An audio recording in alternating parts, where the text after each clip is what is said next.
You're not alone. What a statement, right? You're not alone. Who am I to tell you that you're not alone? And yet, I stand by my observation. You are indeed not alone. Let's talk about the fifth dimension. In the 1920s, Oscar Klein and Theodore Kaluza proposed a theory describing the fifth dimension.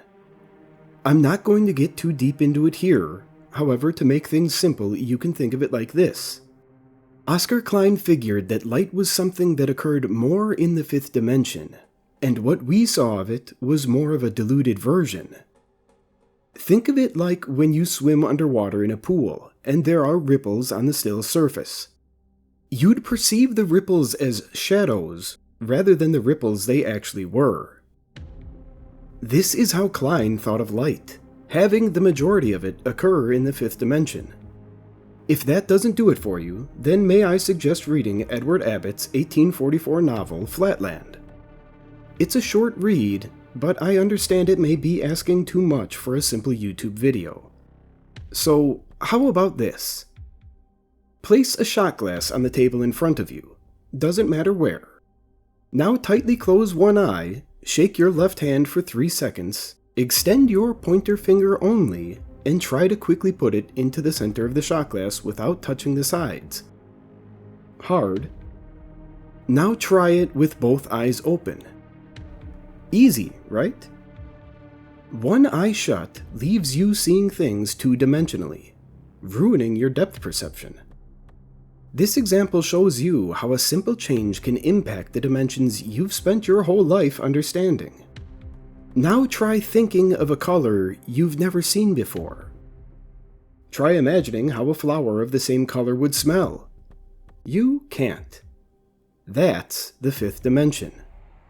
In the same way that the shot glass never moved, was always in the same place, and your perception of it was that heavily affected by simply closing one eye, the fifth dimension will always be invisible to you because you don't have a third eye to open. A flat line you draw on a piece of paper will never embrace you the same way that a fifth-dimensional being will never be seen by you.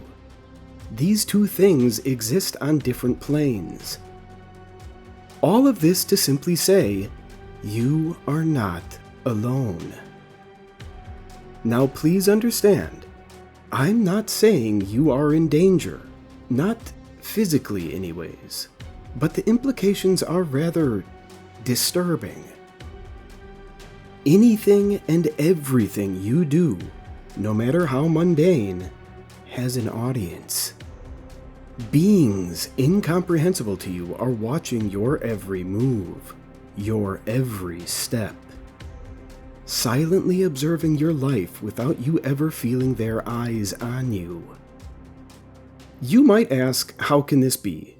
Even after all the examples I've attempted to present prior to this, it may still be difficult for you to grasp what I'm saying. But the next time you're watching your favorite anime, attempt to interfere with what's happening on the screen. Try and reach in and embrace your favorite character. In doing this, you will understand the predicament fifth-dimensional beings are in. Able to watch, but not to interact with us. Again, I say it. You are not alone. I'll leave you with this. The next time you do something you find shameful, the next time you're happy no one was around to see the mistake you just made, please try and remember, they're always watching you.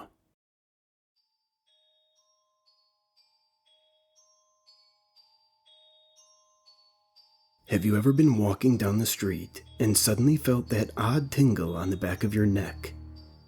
The feeling of being watched. The urge to turn around and look. That's him. That's the See Me Man.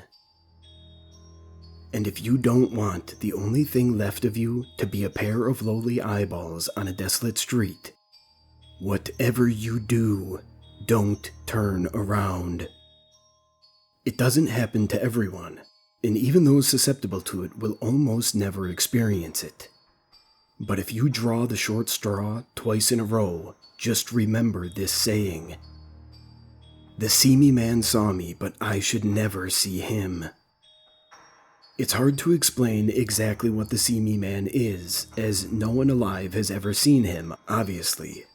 But those that have experienced it and managed to resist the urge to turn around often write about it as a form of therapy, and from this, we can extrapolate. Sundown on a Wednesday, cloudy skies and an empty street. That's it. That, and you have to be more sensitive to the paranormal than regular folk. It starts as a breeze that seems too cold for the current weather. Innocuous, right? Here's where it gets a little harder to ignore. You'll hear someone call your name. Survivor's consensus?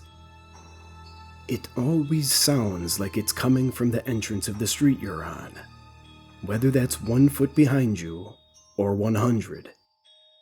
Keep walking. Don't look back.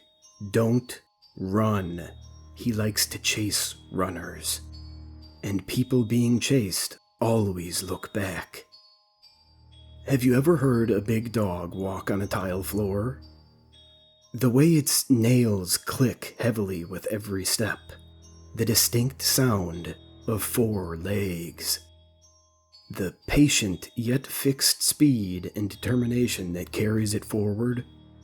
That's next. That's what you'll hear from just a few paces behind you.